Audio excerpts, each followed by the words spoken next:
horses in captivity at a holding facility near Canyon City died. The killer, an equine flu outbreak, according to the Bureau of Land Management, or BLM.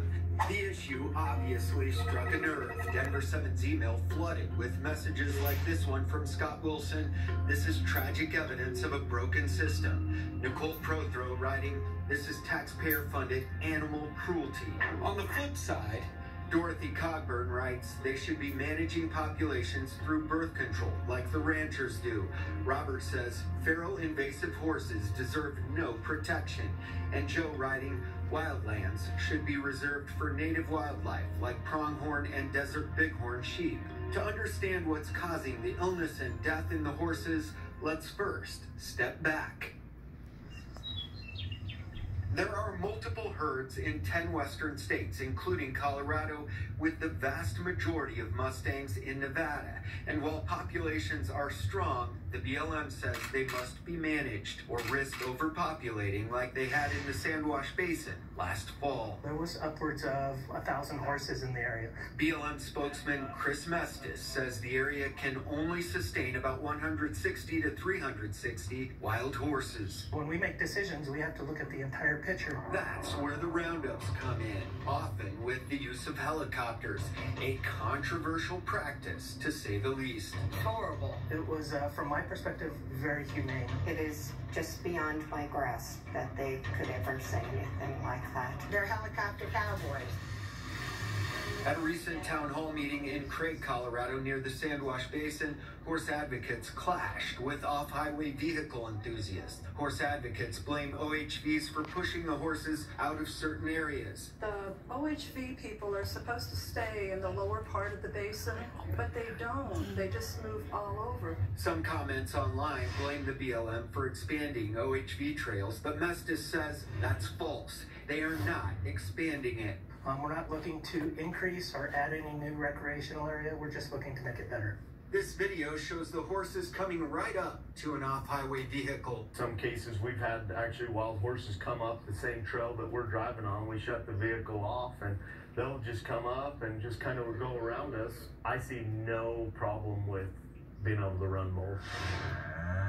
Wild horse advocates say the horses are a keystone species out here in the vast Sandwash Basin, and they say horses graze selectively and don't disturb the vegetation, while livestock from ranches overgrazes.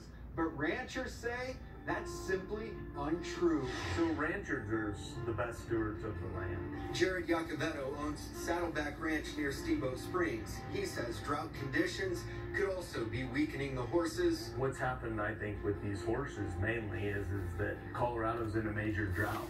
And so they've overgrazed it these last couple of years. And so the condition of these horses is going to be way down coming into winter. They've been hauling water to the Sandwash, and there's only so much water you can haul into a desert. To see all of these beautiful creatures. Gail Bell has been a member of the National Wildlife and Endangered Species team of the Sierra Club for 20 years. I do have empathy for the ranching community and the cattle and sheep industries. The people of the world are not going to give up meat anytime soon. But she believes the overgrazing is much more ranch-driven than anything else. Yacovetto disagrees. He runs his livestock on his land and has about 115 horses of his own, including an adopted Mustang. That's probably one of the most friendly horses because you give it the opportunity to show it that there is that bond.